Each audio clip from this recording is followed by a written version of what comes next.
तो यूएफसी के welterweight champion इस्लाम महाचिव ने कल अपने टेलीग्राम के ऊपर अपना वर्कआउट शेयर करा, जिसमें वो बैग वर्कआउट करते हुए दिखे, बॉक्सिंग कर रहे थे वो बैग के ऊपर। और आप सबको तो पता ही होगा भाइयों कि कुछ टाइम पहले डेना वाइट ने ऐसा बताया था कि इस्लाम महाचिव करंटली एक हैंड इंजरी से डील कर रहे हैं। और इसके बाद लोगों ने ऐसा यहाँ पर रूमर्स उड़ाया और ऐसा कह रहे हैं कि इस्लाम महाचिव यहाँ पर एक इंजरी फेक कर रहे हैं। अगर उनको हैंड में इंजरी है तो वो यहाँ पर बॉक्सिंग बैग वर्कआउट कर कैसे पा रहे हैं। और साथ ही साथ यूएफसी के वेल्टरवेट डिवीजन के one of the biggest contenders Ian Gary ने भी यहाँ पर ये एलिगेशन लगाया, क्या इस्लाम महाचिव यहाँ पे इंजरी फेक कर रहे हैं और टाइम वेस्ट करना चाह रहे हैं यहाँ पर।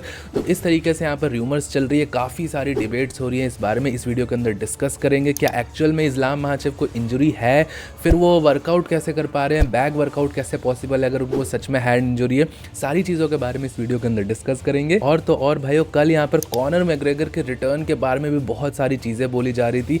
एक स्पेसिफाइड डेट किया गया है कि जुलाई 11 को जब इंटरनेशनल फाइट वीक होगा उस टाइम पे कॉनर मैग्रेगर का कमबैक हो सकता है। तो उस बारे में भी डिटेल में डिस्कस करेंगे, क्या एक्चुअल में पॉसिबिलिटी है कॉनर के कमबैक की, ये रूमर कहाँ से निकल के आ रही है, इसका सोर्स क्या है, किसने फैलाई है ये रूमर। सारी चीज़ों के बारे में इस वीडियो के अंदर डिस्कस करेंगे। लेकिन उससे पहले आपसे वीडियो को लाइक कर देना, चैनल को सब्सक्राइब कर देना यूएफसी कॉम्बैट स्पोर्ट्स का ऐसा ही कंटेंट हिंदी में एंजॉय करने के लिए। भाइयों, इस्लाम महाचिव को यहाँ पर बैक पे वर्कआउट करते हुए सबका ऐसा कहना है कि इस्लाम महाचिव यहाँ पर इंजरी फेक कर रहे हैं। अगर आपको इंजरी है तो आप बैक पे वर्कआउट कैसे कर पा रहे हो, अगर आपके रिस्ट इंजरी है, ये सारी चीज़ें ऐसी चीज़ें बोली जा रही है यहाँ पर। तो इसके पीछे की रियलिटी क्या है मैं आप सबको बताता हूँ। तो कुछ दिनों पहले यहाँ पर भाइयों बात करी जा रही थी कि इस्लाम महाचिव वर्सेस इलिया टुपुरिया की फाइट हो सकती है। इस्लाम महाचिव के ऊपर यहाँ पर एलिगेशन लगाया था कि इलिया टुपुरिया ने कि वो इंजरी का बहाना देके यहाँ पर फाइट कैंसिल कर गया। फिर डेना वाइट ने भी इसको कंफर्म करा था कि इस्लाम करंटली इंजर्ड है, उनके हैंड में यहाँ पर इंजरी है, इसलिए वो यहाँ पर फाइट नहीं कर रहे हैं। अब भाई इंजरी की यहाँ पर बहुत जगह पे बातें करी गई, बट मुझे ये समझ नहीं आता कि कहाँ पे ऐसा किसी ने बोला, या इस्लाम ने ऐसी स्टेटमेंट दिया या डेना वाइट ने ऐसी स्टेटमेंट दी कि इस्लाम की इंजरी इतनी सीरियस है कि वो बेड रिडन है, वो यहाँ पे ट्रेनिंग ही नहीं कर पा रहे हैं। यहाँ पर इंजरी दी गई है तो इसका मतलब ये नहीं है कि हर इंजरी इतनी सीवियर हो जाए कि आप कुछ वर्कआउट ही नहीं कर पाओ, आज कुछ मूवमेंट ही नहीं कर पाओ, या फिर वो इंजर्ड पार्ट आपका पूरी तरीके से आइसोलेट हो जाए। ऐसी अपडेट यहाँ पर नहीं आई है। ऑब्वियसली इस्लाम की तरफ से भी थोड़ी अपडेट्स थी, पास्ट में भी उन्होंने बताया था कि वो एक हैंड इंजरी से डील कर रहे हैं जो कि उनको प्रॉब्लम्स दे रहा है। यूएफसी 302 के बाद उन्होंने एक ऐसी स्टेटमेंट दी थी कि उनके रिस्ट में यहाँ पर इंजरी है जो कि वो ऑपरेट करवाना चाह रहे हैं, उसके ऊपर वो वर्क इन कर रहे हैं, खुद से भी ठीक हो जाए, तो उस तरीके की स्टेटमेंट्स आई थी। बट यहाँ पर कभी भी ऐसा मेंशन नहीं था कि वो हैंड पूरा उनका आइसोलेट है, उसके ऊपर वो बिल्कुल भी यहाँ पे ट्रेनिंग नहीं कर सकते। और भाइयों, जब एक बैग वर्कआउट होता है और एक एक्चुअल फाइट होता है वो बहुत डिफरेंट इंटेंसिटीज होती है। डेफिनेटली आपकी सारी इंजरीज, जैसा मैंने आपको बताया, पूरी तरीके से आपको बेड रिडन नहीं करती है, but at the same time उस इंजरी के साथ आप एक हाई प्रोफाइल टाइटल फाइट में, एक वेल्टरवेट चैंपियनशिप फाइट में भी नहीं जा सकते, उसको ट्रीट करके ही जाना पड़ेगा। ट्रेनिंग कर सकते हो बट एक हाई इंटेंसिटी मैचअप उसके साथ नहीं कर सकती। भाइयों, बेसिक कॉमन सेंस है यहाँ पर। साथ ही साथ एक और यहाँ पर टेक्निकलिटी आप देख सकते हो, जिस बैग वर्कआउट वो कर रहे हैं उसमें बहुत ज़्यादा एटलीस्ट 12 to 14 आउंसेस के ग्लव्स यूज़ किए हुए हैं।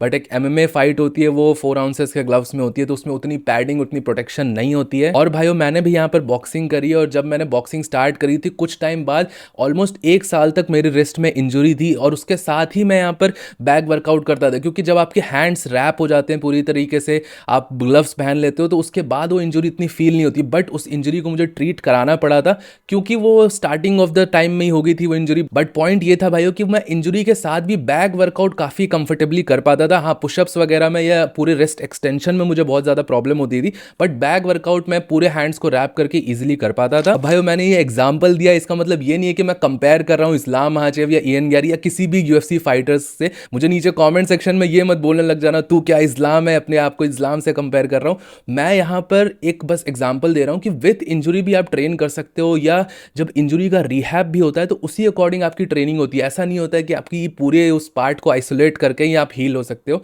सारी चीज़ें स्टेप बाय स्टेप होती है। मॉडर्न टाइम में रिहैबिलिटेशन, रिकवरी बहुत ज़्यादा एडवांस हो चुकी है, और ऊपर से ये यूएफसी चैंपियंस हैं, इनके लिए तो यहाँ पर दुनिया भर के न्यूट्रिशनिस्ट, रिकवरी स्पेशलिस्ट आते हैं और इनके हिसाब से प्लान्स यहाँ पर लेआउट किए जाते हैं। बाकी रही बात कि इस्लाम महाचिव यहाँ पे फेक कर रहे हैं इंजरी या वो टाइम वेस्ट कर रहे हैं, तो मुझे नहीं लगता पर्सनली ऐसा कुछ भी है।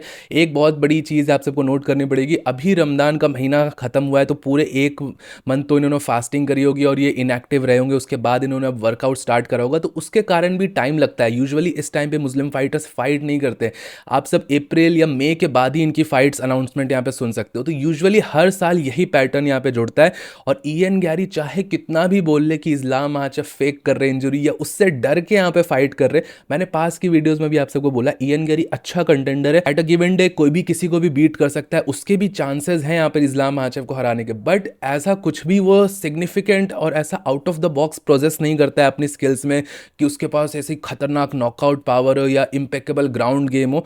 डेफिनेटली अच्छा फाइटर है, बट ऐसा कुछ भी पोजेस नहीं है उसके पास कि इस्लाम उसको अवॉइड करे। भाई ऐसा उसके दिमाग में आया इस्लाम के कि इससे इस प्रॉब्लम के कारण तो फाइट नहीं करना।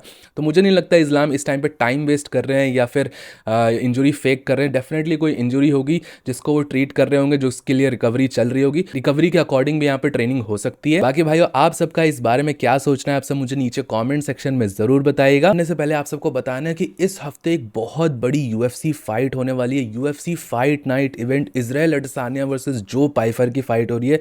जी हाँ, यूएफसी का लेजेंडरी फाइटर इजराइल अडेसानिया वापस आ रहा है, एक बहुत खतरनाक राइजिंग कंटेंडर जो पाइफर के अगेंस्ट, जिसके पास बहुत खतरनाक नॉकआउट पावर है।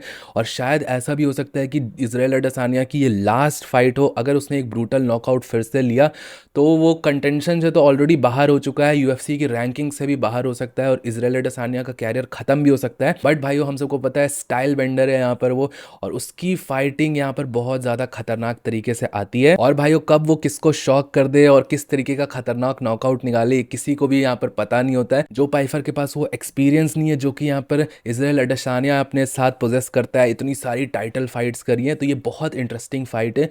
इस फाइट की डेट एंड टाइमिंग्स अगर आप सबको जाननी है, ये फाइट मार्च 29 को होने वाला है। सुबह के 6:30 बजे ये मेन कार्ड स्टार्ट हो जाएगा। तो इस टाइमिंग पे आप सब जरूर इस फाइट को देखिएगा। फिर से एक बार आप सबको बता देता हूँ भाइयों, मार्च 29 संडे सुबह 6:30 बजे ये इवेंट यहाँ पे स्टार्ट हो जाएगा, मेन कार्ड स्टार्ट हो जाएगा। ओवरऑल एक बहुत इंटरेस्टिंग इवेंट है। हम इस इवेंट के लिए लाइव भी आएंगे, फिर से इस इवेंट को देखेंगे, मजे करेंगे साथ में। और भाइयों इस इवेंट के ऊपर एक डिटेल प्रेडिक्शन वीडियो भी मैं अपलोड कर दूंगा कुछ दिन में। लेकिन उससे पहले भाइयों मैं अपनी प्रेडिक्शंस, इस फाइट से रिलेटेड सारी डिटेल्स, टाइमिंग, सारी चीजें मैं अपने टेलीग्राम चैनल पे अपडेट कर दूंगा। आप सबको भी अगर प्रेडिक्शंस डालनी है इस फाइट के ऊपर तो जरूर से मेरे टेलीग्राम चैनल को ज्वाइन कर देना। उसका लिंक आप सबको नीचे पिन कमेंट्स में मिल जाएगा। बाकी भाइयों अब बात करते हैं यहाँ पर यूएफसी के सबसे बड़े फाइटर कॉनर मैग्रेगर के रिटर्न के बारे में। आई नो काफी बार हमने यहाँ पे डिस्कस करा है। मोर ओवर भाइयों जब से मैंने ये चैनल चलाया 2022 से, कॉनर मैग्रेगर के ऊपर एक लिटरली एक पूरी प्लेलिस्ट बन सकती है कि हमने कब कब उसके कमबैक को प्रेफर करा है, हमने कब कब उसके कमबैक को प्रेडिक्ट करा है। ऑब्वियसली 2024 में यहाँ पर उसका कमबैक हो भी गया था, बट उस टाइम पे इंजरी के कारण वो फाइट नहीं कर पाया था। और अब यहाँ पे वापस से 2 साल हो चुके हैं। बट भाइयों यहाँ पे बहुत सॉलिड रूमर्स ऐसे निकल के आ रही है कि कॉनर मैग्रेगर का अगर कमबैक होगा तो वो इसी साल होने वाला है। इस साल के बाद होगा तो डेफिनेटली फिर तो नहीं हो पाएगा। बट इस साल यहाँ पर जो इंटरनेशनल फाइट वीक इवेंट है, जो कि व्हाइट हाउस कार्ड के जस्ट नेक्स्ट वाला इवेंट है, उसमें मैंने आप सबको ये पहले भी अपडेट करा था, उसमें यहाँ पर कॉनर मैग्रेगर का कमबैक हो सकता है। और ये ऐसा यहाँ पर एरियल हेलवानी ने कहा है, जो कि एमएमए के अंदर बहुत लंबे टाइम से जर्नलिज्म कर रहा है। बट भाइयों एट द सेम टाइम मैं यहाँ पर ये भी कहूंगा कि ये सारी रूमर्स होती हैं, ये मोस्ट ऑफ द टाइम गलत भी होती हैं। बट मुझे पर्सनली यहाँ पर लग रहा है कि ये चीज़ पॉसिबल हो सकती है। अगर कॉनर का कमबैक होता है तो इंटरनेशनल फाइट वीक एक बहुत अच्छा इवेंट है उसके कमबैक के लिए।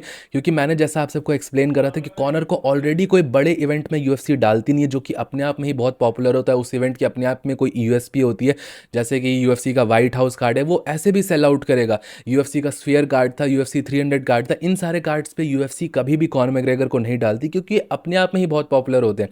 लेकिन इंटरनेशनल फाइट वीक जो कार्ड होता है वो बेसिकली लास वेगस के अंदर होता है और बहुत बड़ा कार्ड होता है, यूएस का one of the biggest card माना जाता है। अब इसकी खुद में तो कोई यहाँ पर यूएसपी है नहीं, लेकिन इसके अंदर कॉनर मैग्रेगर को फाइट करा के इंटरनेशनल फाइट वीक का कार्ड को बहुत बड़ा बनाया जा सकता है। क्योंकि भाइयों at the end of the day जैसे बाहर के कार्ड्स होते हैं, ऑस्ट्रेलिया वाला कार्ड होता है, उसमें ऑस्ट्रेलिया का सबसे बड़ा फाइटर होता है या बड़ी फाइट्स डाली जाती है। फिर अबू धाबी वाला कार्ड होता है, उसमें बड़ी बड़ी फाइट्स डाली जाती है। तो at the end of the day जब अमेरिका को कोई ऐसा सिग्नेचर कार्ड है तो उसको भी यूएफसी चाहेगी कि बहुत बड़े फाइटर्स फाइट करे, और अमेरिकन ऑडियंस भी बोलेगी कि तुम दुनिया भर में तगड़ी फाइट्स करा रहे हो बट एक अमेरिका का भी सिग्नेचर इवेंट रखो। और अमेरिका का जो सिग्नेचर इवेंट है वो इंटरनेशनल फाइट वीक है और उसके अंदर कॉनर मैग्रेगर का कमबैक हो सकता है। बहुत वेल सूटेड है ये इवेंट उसके लिए। और भाई 2024 के अंदर भी कॉनर मैग्रेगर का कमबैक इंटरनेशनल फाइट वीक में ही होने वाला था, जून या जुलाई के अंदर ही। शायद इंटरनेशनल फाइट वीक 2024 में जून में था, तो उस टाइम पे इंटरनेशनल फाइट वीक ही चूज हुआ था कॉनर मैग्रेगर के कमबैक कमबैक के लिए। तो शायद इस साल यहाँ पर उसकी फाइट हो सकती है, मोस्ट प्रोबेबली यहाँ पर कमबैक का चांसेस हैं,